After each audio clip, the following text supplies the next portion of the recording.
Si në të gjitha xhamit e vendit tonë, edhe në Kukës dhe në Hasë dhe Tropojit, qindra besimtar musliman janë drejtuar xhamive për të bërë faljen e namazit të Kurban Bayramit. Ndërkohë në Kukës mund të themi manifestimi qendror se falja kryesore ku mblidhen më shumë besimtarë muslimanë është bërë në xhamin e kryesorit të qytetit të Kukësit, ku aktualisht jemi të pozicionuar, ndërkohë që krerët e myftynisë së Kukësit, por edhe qytetarët e Kukësit kanë shprehur urimet e tyre për festën e Kurban Bayramit. Bismillahirrahmanirrahim.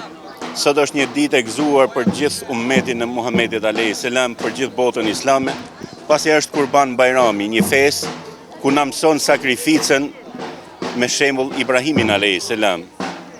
Është festa ku njerëzit duhet solidarizohen me njëri tjetrin, të afrohen me njëri tjetrin dhe të jenë të gatshëm që të gjenden pranë njëri tjetrit.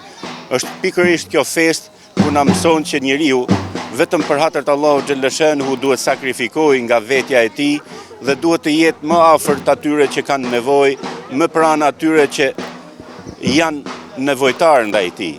E si rrjedhoi ka mesazhin e paqes e lumturisë. Edhe në emër të myftinisë Kukës ju uroj të gjithë besimtarëve anë mban botës gëzuar dhe për shumë vjet Kurban Bayramin.